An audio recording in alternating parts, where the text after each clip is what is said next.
Šis gads uzņēmumam Daugavpils satiksme iesācies ļoti veiksmīgi. Pirms neilga laika kļuva zināms, ka vienam no projektiem tika piešķirta prestiža balva.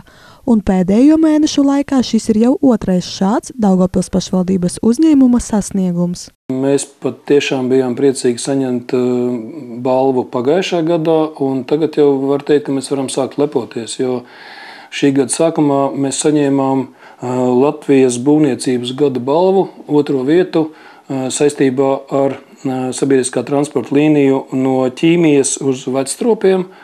Un šī balva bija klasificēta kā jaunā inženieru būve. Patiešām tas ir augsts novērtējums. Es, kā jau teicu sarunas sākumā, mēs varam sākt lepoties ar sevi. Turklāt tika apstiprināts šī gada budžets, pie kura Daugavpils satiksmes komanda cītīgi strādāja.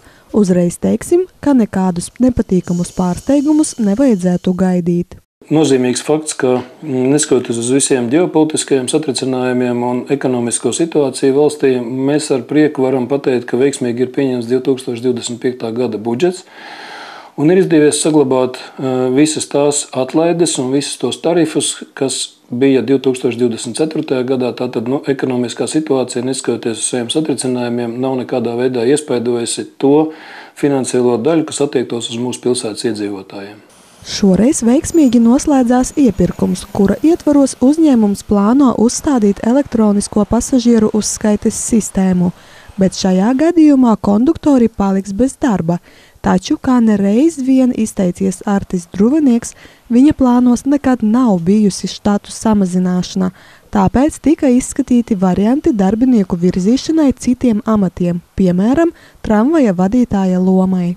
Kā arī iepriekš es tiku teicis, uzņēmumam nav mērķis kādu no saviem darbiniekiem atlaist. Mēs ļoti nopietni strādājam un domājam par to, kā rast iespēju pārkvalificēties šiem mūsu darbiniekiem, kas šobrīd ir konduktori, un mums jau ir labs pirmais piemērs.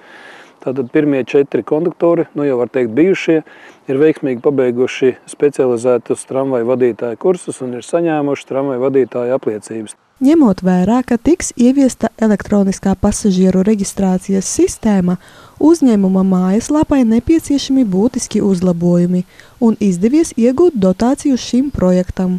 Tas ir tāds vēl viens nozīmīgs punkts mūsu uzņēmumam, jo mēs šī gada sākumā saņēmām apstiprinājumu grantam, Eiropas Savienības grantam, digitalizācijas programmā saistībā ar pilnīgi jaunā platformā izveidojamu mūsu uzņēmumu mājaslapu.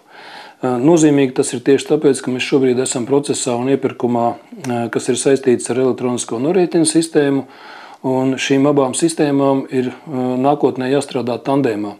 Tātad arī priekš uzņēmumu ir nozīmīgs fakts, ka mēs esam saņēmuši šo Eiropas grantu, un mēs varēsim šī gada laikā izveidot sev jaunu, mūsdienīgu, modernu mājaslapu.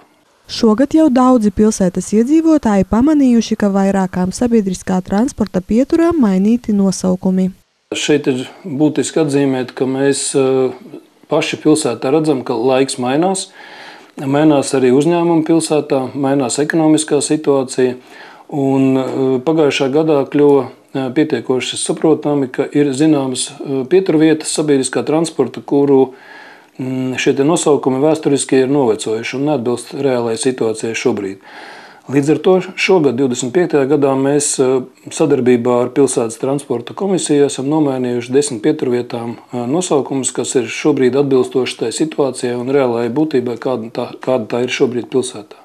Uzņēmums Daugavpils satiksme nākamgad svinēs savu 80. jubileju. Gatavojoties šim notikumam, šogad tika nolemts vecajai tehnikai piešķirt otru dzīvi, pārvēršot to par eksponātiem.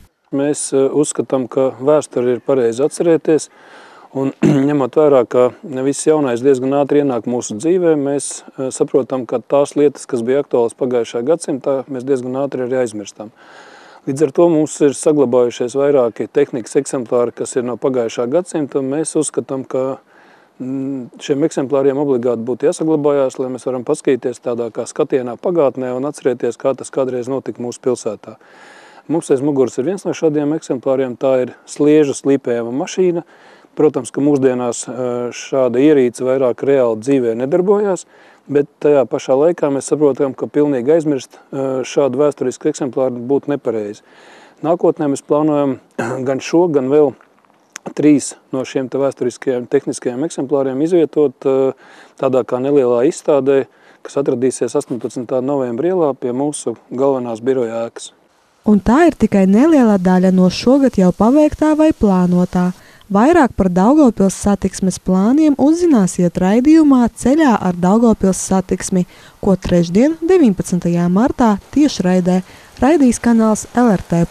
Sākums 7:30 vakarā. Pievienojoties mums, saņemiet jaunāko informāciju un uzdodiet visus sev interesējošos jautājumus.